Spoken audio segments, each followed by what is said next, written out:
When should you get a second opinion from a doctor? No one likes going to the doctor. But sometimes, it pays to go to two. Getting a second opinion can often prevent misdiagnoses or improper treatment plans that could lead to other or greater health problems down the road, says emergency medical physician Lena Wen, MD, author of When Doctors Don't Listen, How to Avoid Misdiagnoses and Unnecessary Tests. Misdiagnoses are anything but rare. 1 out of 20 adults who seek outpatient medical care receive bad diagnoses, per a recent study published in BMJ Quality and Safety. However, going along with your doc's misdiagnosis is also pretty common. 85% of patients say they wouldn't dare question their doctors, even when they suspect they are flat-out wrong, according to one Archives of Internal Medicine study. Even if it turns out that the first opinion was the right one, seeing a second doctor when dealing with serious or scary health issues like cancer, infertility, or autoimmune diseases can help give you the reassurance that you're doing exactly what you need to be doing for the best health outcome possible, says Wen. Getting as much peace of mind as is possible can help make sure that you're invested in your treatment plan and that you aren't going crazy worrying about what-ifs. When to seek a second opinion. Don't be shy about getting second opinion.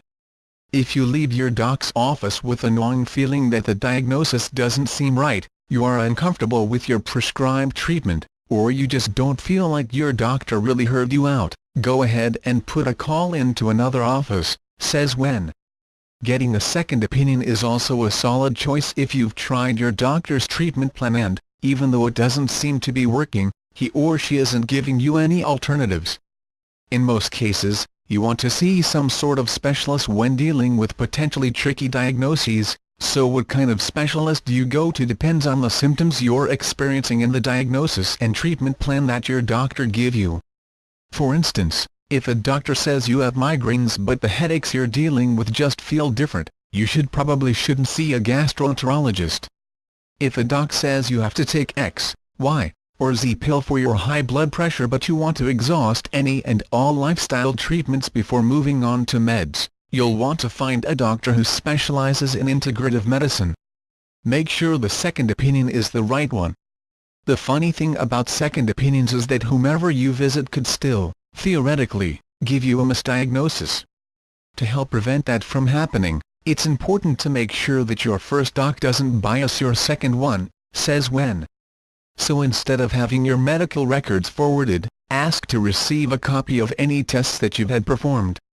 Then, send those tests directly to the specialist, says Wen.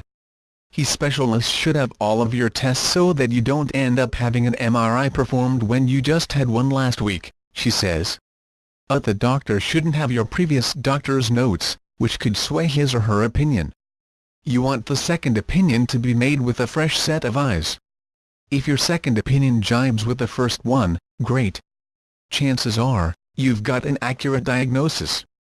If they don't, you have a few options. While getting a third opinion is an option, it's probably best to just talk to both doctors about your concerns and the conflicting opinions, especially if one of them is your primary care physician. They will be able to weigh both opinions to get you on the right track.